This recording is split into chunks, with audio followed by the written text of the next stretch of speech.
तुकाराम महाराजांनी देवाला दंडवत घातला. ते उभे राहिले. त्यांचे चरण शिवण्यासाठी गर्दी उसळली. राजे पुढे झाले. राजांना पाहताच सर्वांनी वाट दिली. राजांनी तुकाराम महाराजांचे पाय धरून पायांवर मस्तक टेकले. तुकाराम महाराजांनी गडबडीने राजांना उठविले. राजे राजे, किती वेळ आम्ही सांगितलं की असं करू नका म्हणून. तुमच्यासारख्या राजांनी आमचे दरिद्र्याचे पाय कसे शिवायचे? महाराज महाराज आम्ही नाही. ज्ञानेश्वरांकडे बोट दाखवीत तुकाराम म्हणाले, ते महाराज. राजे संकोचले. तुकाराम महाराज राजांचा चेहरा आनंदून पाहत होते. त्यांचे मन उचंबळून आले. आहा हा, काय गोजिर रूप! तुम्हाला पाहिलं की ज्ञानदेवांना पाहिल्याचा भास होतो. असंच त्यांचं कोवळं रूप.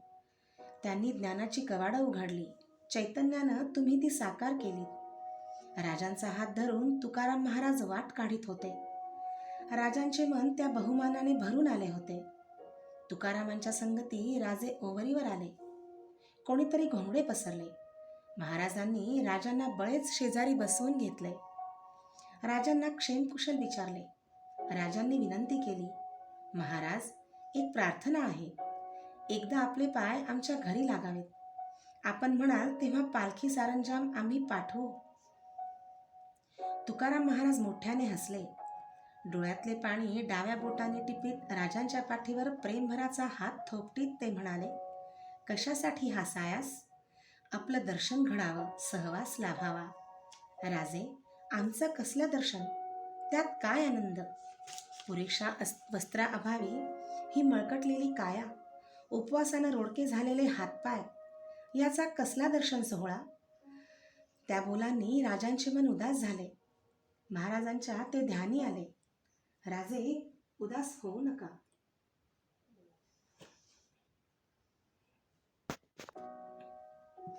तुमच्यापाशी येऊन आम्ही काय मागणार? अन्न मागावं तर आम्हाला मिळालेली भिक्षाच मोठी वाटते. अंगावरच्या या चिन्हांचाच भार पुष्कळ आहे. तिथं वस्त्र काय मागायची? भूमिशय्या आणि आकाशाच्या पांघरुणात ऊब भोगणारे आम्ही. राजांच्याकडे मानासाठी जावं, पण मानात आमचं मन रमत नाही. तुमच्या घरी भाग्यवंताला मान, इतर सामान्यांना तिथं किंमत नाही. तुकारामांच्या शेवटच्या बोलांनी राजांचे मन कळवळले. त्यांचे डोळे बसल्या जागी भरून आले. ते पाहून तुकाराम कासावीस झाले. ते गुदमरल्या आवाजात म्हणाले, राजे, डोळ्यात पाणी का आणलं? आम्ही तुम्हाला दुखवण्याकरिता बोललो नाही. आमचा अर्थ तुमच्या ध्यानी आला नाही. राजांनी वर पाहिले. राजांचा चेहरा व्यथित बनला होता. त्या भाबड्या जीवाच्या बोटांना कंप होता. राजांच्या खांद्यावर त्या बोटांचा स्पर्श करीत महाराज म्हणाले, राजे, तुम्ही श्रीमंत, श्रीमान योगी, उपजतच ज्ञानी.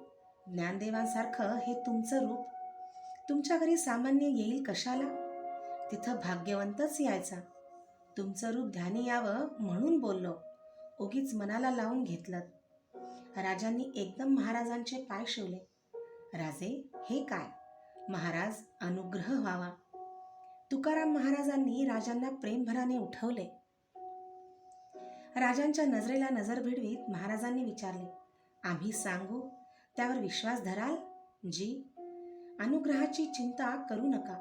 तुमचा अनुग्रह थोर आहे. तो योग त्या अधिकारी पुरुषाकडून योग्य वेळी होईल. त्यात तुमचं कल्याण आहे.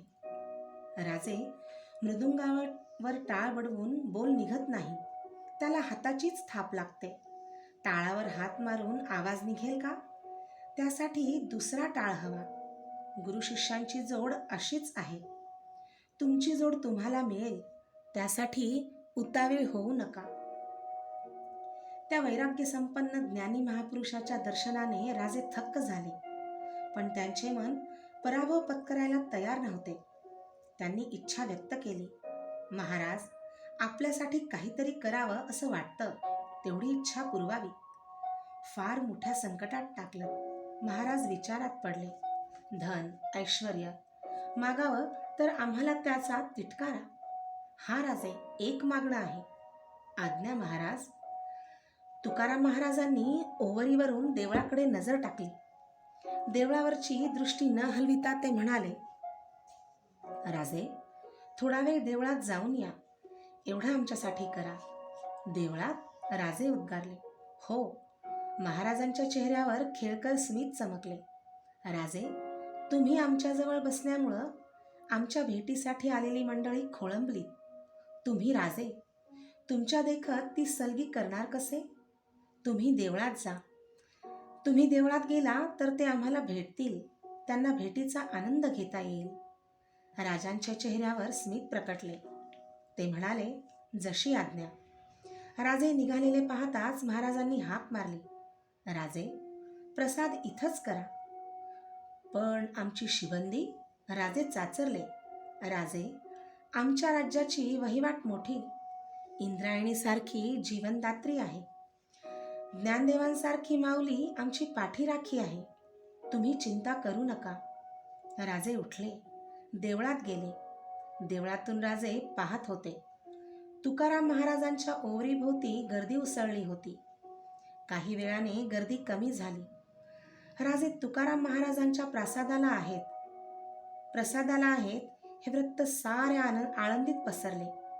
एक ओवरीवर घराघरातून आलेल्या भाजी भाकरीच्या चवडी लागल्या होत्या. राजे ओवरीवर गेले तेव्हा तुकाराम महाराज म्हणाले, राजे, पहा, शेकडो हातांनी जपणारी ही उदंड माऊली.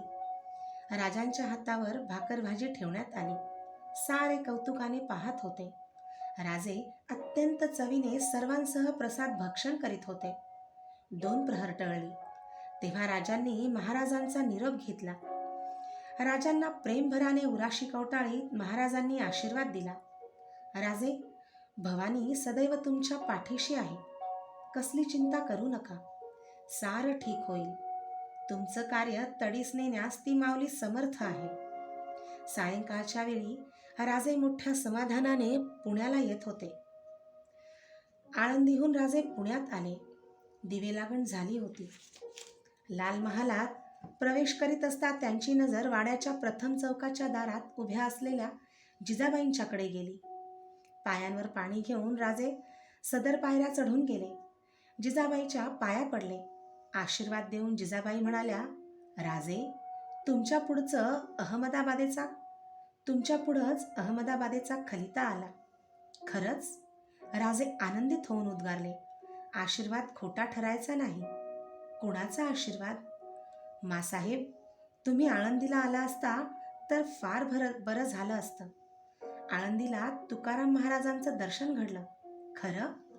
जिजाबाई हात जोडीत म्हणाल्या, हो ना. त्यांच्या थोड्या सहवासात आम्ही खूप शिकलो. आमचा अहंकार नाहीसा झाला. सम्राटानं देखील त्यांच्यासमोर लाजावं अशी त्यांची योग्यता. सकाळपासून उपाशी असाल, चला. नाही मासाहेब, आमचं पोट अगदी भरलं. आम्हाला तुकाराम महाराजांनी ठेवून घेतलं. घराघरातून आलेला भाजी भाकरीचा प्रसाद सर्वांना मिळाला. इतकं रुचकर भोजन आम्ही आजवर केलं नाही. नशीबवान आहात मासाहेब. आम्हाला महाराजांनी जवळ बसवून घेतलं. संकट दूर होईल म्हणून आशीर्वाद दिला. आम्ही फडात जाऊन येतो. खलिता वाचायचा आहे. राजांनी 2 पावले टाकली. ते तसेच वळले. चेहरा शर्मिंदा झाला होता. जिजाबाईच्या जवळ जात राजे म्हणाले, क्षमा मासाहेब, आमच्या ध्यानी आलं नाही. आम्ही जेवलो नाही असं वाटून तुम्हीही अद्याप उपाशीच असाल. प्रथम जेवू. जिजाबाई हसल्या. शिवबा, तुम्ही फडात जाऊन या. रात्र झाली आहे. थोड्या वेळानं जेवलं म्हणून बिघडणार नाही. खरंच जा. राजे फडात गेले. राजांच्या हाती शाही खलिता देण्यात आला. राजांनी अधीरपणे खलिता उघडला.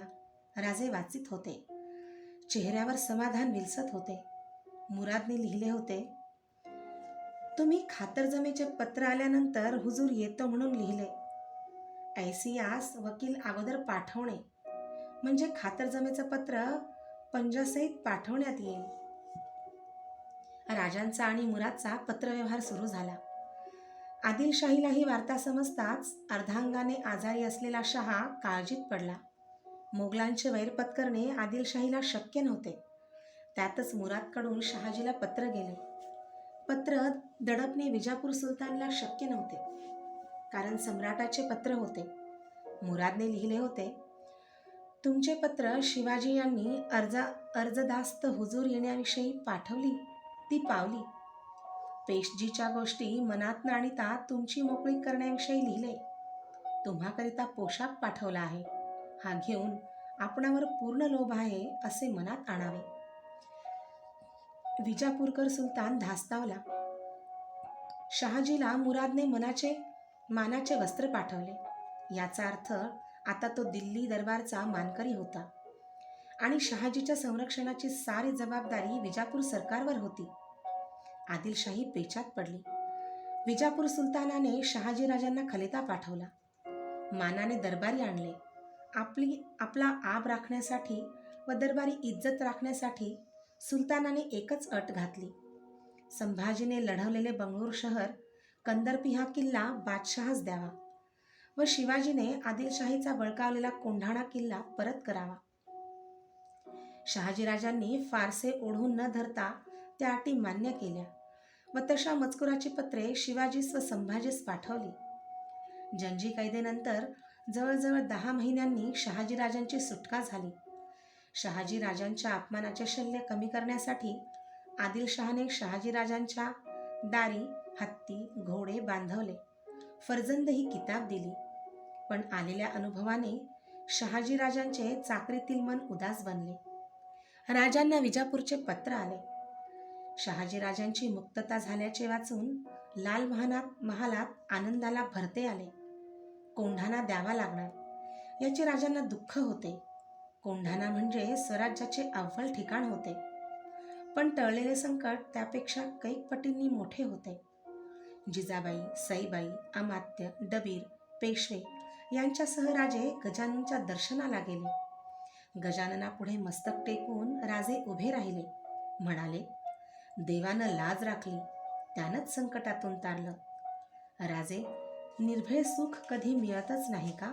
सोनोपंत म्हणाले. राजे म्हणाले, हे निर्भयच आहे. कोंढाण्याचं दुःख कसलं? स्वराज्यासाठी अजून 200 गड घ्यायचे असतील तर त्यात आणखीन एक जड नाही. हा कोंढाणा परत घेता येईल असले 56 कोंढाणे महाराज साहेबांच्यावरून ओवाळून टाकावे लागले तरी त्याची खंत आम्हाला वाटणार नाही. देवदर्शन आटोपून वाड्यात येत असता जिजाबाईंनी आज्ञा केली, अमात्य, आज गजाननाच्या मंदिरावर दीपोत्सव करा. आम्ही नवस बोललो होतो. रात्र झाली आणि गजाननाचे शिखर लक्षदीपात उजळून निघाले. रात्री झोपण्याआधी राजे जिजाबाईंच्या दर्शनाला गेले. जिजाबाई म्हणाल्या, राजे, फार ताण पडला, साऱ्यांनाच मनस्ताप झाला. विश्रांती घ्या. ऐनवेळी तुम्हाला सुचलं म्हणून बरं झालं. मासाहेब, हे श्रेय आमचं नाही. सईबाईंच्याकडे पाहत राजे म्हणाले, कौतुक करायचंच तर आपल्या सुनबाईंचं करा, त्यांनीच हे सुचवलं. आहेच ती हुशार, मासाहेब म्हणाल्या. हो ना.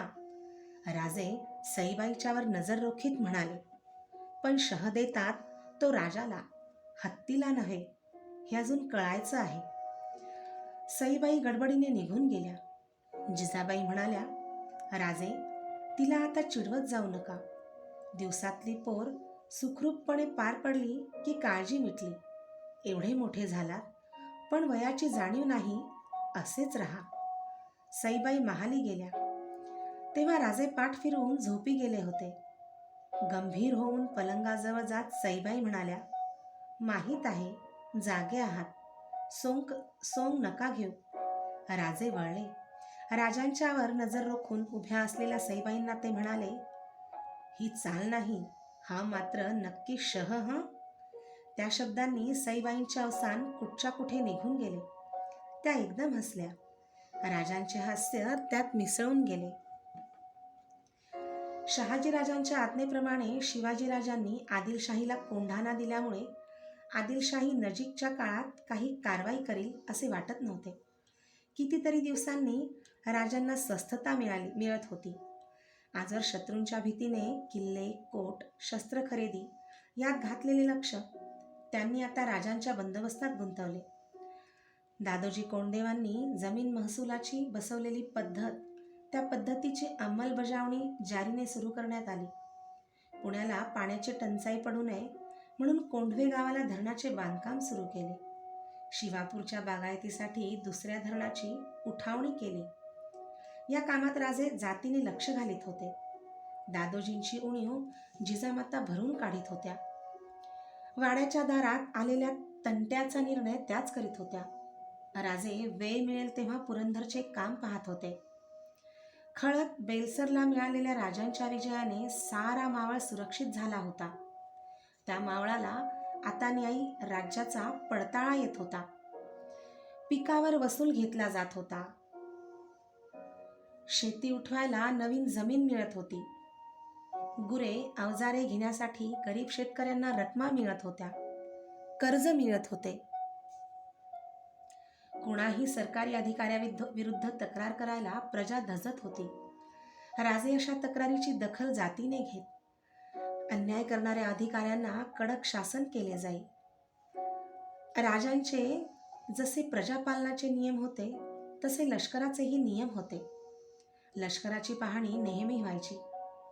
घोडा हे राज्याचे ऐश्वर्य असल्याने त्याची मालकी खासगी नव्हती. सारे घोडे सरकारी लष्करात. बायको, बटीक, कलावंतीन बाळगायला मनाई असे. जो बाळगील त्याची गर्दन मारावी असा हुकूम राजांनी काढला होता.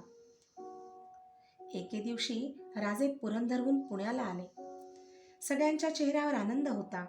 वाड्यात एकच गडबड उडाली होती. मनोहारी गडबडीने सदरेवरून आत जात होती. राजांनी हाक मारली, मनोहारी, आज गडबड कसली? हातातील कलश सावरीत मनोहारी हसली आणि उत्तर न देता आत निघून गेली. राजांना त्या वर्तनाचा अर्थ लागेना. ते मासाहेबांच्या महालात गेले. तेथे कोणी नव्हते. त्याच वेळी मासाहेब आल्या. मासाहेब, आज गडबड कसली? राजांनी विचारले. राजे, मासाहेब हसून म्हणाल्या, रात्रीपासून गडबड सुरू आहे. तरी तुम्हाला सांगत होते 4 दिवस कुठं जाऊ नका म्हणून. काय झालं? काय झालं? तुम्ही आबासाहेब बनलात. राजे, आज पहाटेच मुलगी झाली. बरं झालं, वेळेवर आलात. देवांना साखर ठेवून साखर थैली पाठवायलाच हवी. साखर वाटायला हवी. राजांच्या चेहऱ्यावर आनंद प्रकटला. राजे जेव्हा सईबाईंना भेटायला गेले तेव्हा बाळ पाळण्यात झोपले होते. राजांनी निद्रित मुलाला पाहिले आणि ते सईबाईंच्याकडे वळले. सईबाईंच्या चेहऱ्यावर क्षीण हास्य होते. राजे म्हणाले, कुणासारखी आहे मुलगी? आपल्या वळणावर गेली.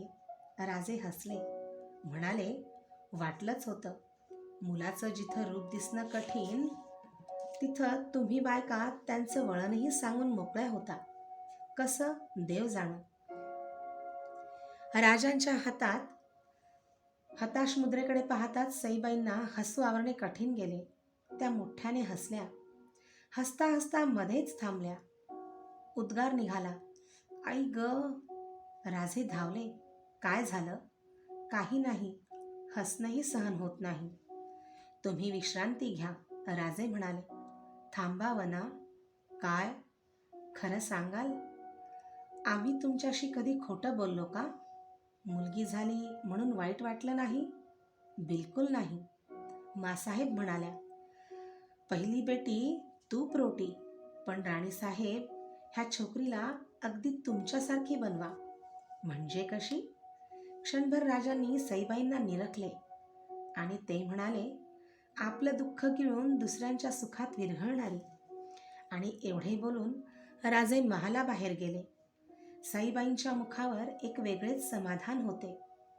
मुलीची साखर देवादिकांना आप्तस्वकीयांना वाटली गेली. लाल महालात थाटाने बारसे झाले. मुलीचे नाव सखुबाई ठेवण्यात आले. सखुबाईचा जन्म चांगल्या पायगुणाचा ठरला. शहाजी राजांच्या सुटकेनंतर तिचा जन्म झाला. घरदाराला स्वस्थता असताना ती जन्माला आली. राजांना सखूला पाहण्यात मोठा आनंद वाटत होता. राज्यकारभाराबरोबरच सखूचे वाढते चाळे ते पाहत होते.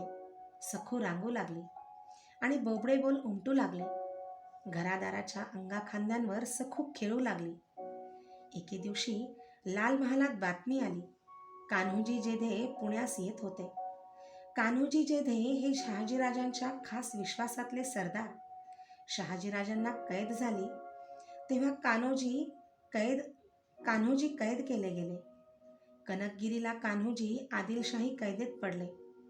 पुढे शहाजीराजांची सुटका झाल्यानंतर कान्होजींना सोडण्यात आले. आपल्यामुळे अकारण कान्होजींना बंदिवास भोगावा लागला, याचे शहाजीराजांना फार दुःख झाले. कान्होजींचे मन बादशाही सेवेला विटले होते. कान्होजीसारख्या तडफेच्या नेकजात सरदाराने लहरी आदिलशाहीत राहावे असे शहाजीराजांना वाटेना. त्यांनी कान्होजींना आपल्या वतनावर पाठवले.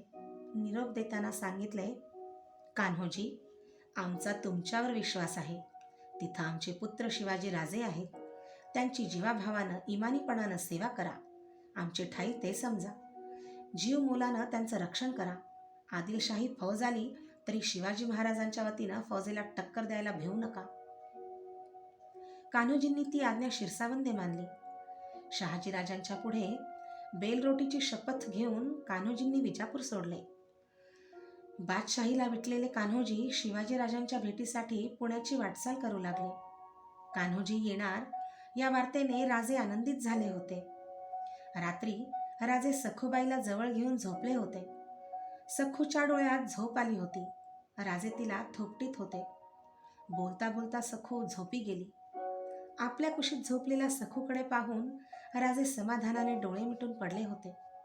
सईबाई आत आल्या. त्यांनी राजांकडे आणि झोपलेल्या सखूकडे पाहिले. त्यांच्या चेहऱ्यावर स्मित विलसले. त्या समईकडे वळल्या आणि हाक आली, सई. सईबाईंनी दचकून पाहिले. शिवाजीराजे पाहत होते. झोपला नाहीत? झोपमोड होऊ नये म्हणून किती हळुवार पावलांनी आले. आपल्या आगमनाची वर्दी तुम्ही येण्याआधीच मिळते, ती कशी?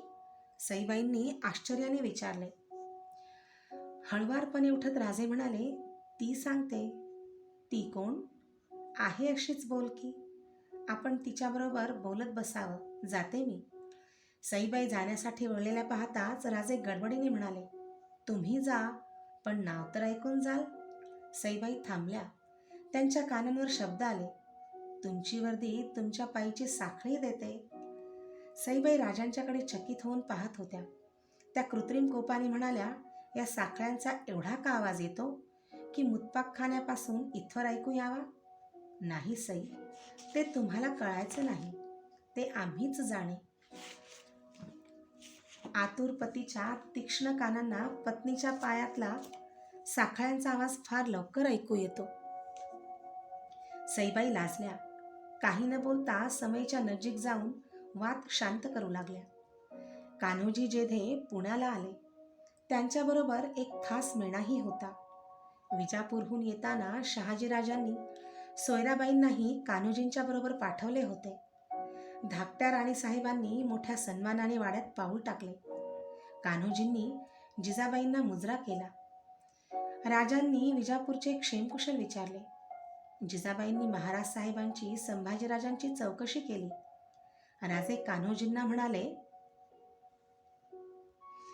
राजे, तुमचं कर्तृत्व ऐकून महाराज साहेबांना कौतुक वाटतं, नाहीतर त्यांनी आपल्या सेवेसाठी मला पाठवलं नसतं.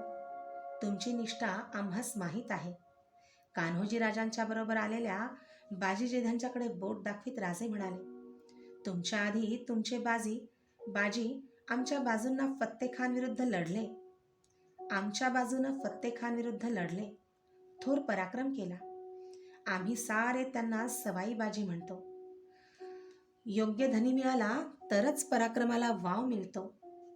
त्यासाठी राजे माझे काही खास विश्वासातले वीर आणले आहेत. माणसं विश्वासाची, जीवाला जीव देणारी आहेत. तोच येसाजी आत आला. राजांची नजर येसाजींवर खिळली. येसाजीचे डोळे भरले होते. राजांनी गडबडीने विचारले, काय झालं येसाजी? महाराज, वाईट बातमी आहे. कसली बातमी? तुकाराम महाराजांनी देह ठेवला. ते ऐकताच राजांना मोठा धक्का बसला. साऱ्या आठवणी उफाळून आल्या. उभ्या जागी डोळे भरले. गहिवरल्या आवाजात राजे म्हणाले, अरे रे, एका महात्म्याच्या दर्शनाला आम्ही मुकलो. उपवासानं क्षीण बनलेली काया, चेहऱ्यावरचं भोळं भाबडं हसू, पाखरांशेजारून जाताना देखील पाखरे उडाली म्हणून दुःख करणारा तो आत्मा, आमच्या नजरेसमोरून ते रूप हलत नाही. आमच्या भूमीवर या संतांचे भारी उपकार आहेत. आम्ही राजे सत्तेच्या जोरावर राज्य उभारतो, पण हे संत, काही सत्ता नसता त्यांनी मोगली राज्यात आपला धर्म टिकवला. निवृत्ती, ज्ञानदेव, सोपान, मुक्ताबाई, नामदेव, जनाबाई, एकनाथ, चोखा, बंका, किती नावं घ्यावी. स्वकीयांचा, परधर्मीयांचा अखंड विरोध सहन करीत यांनी धर्माची ज्योत तेवत ठेवली. धर्माची ओळख सामान्यांपर्यंत नेऊन भिडवली. कान्होजी, आमचं राज्य उभारीत असता अशा संत सज्जनांकडे आम्ही जास्त लक्ष पुरवायला हवं. यांची सेवा करीतच राज्याचा विस्तार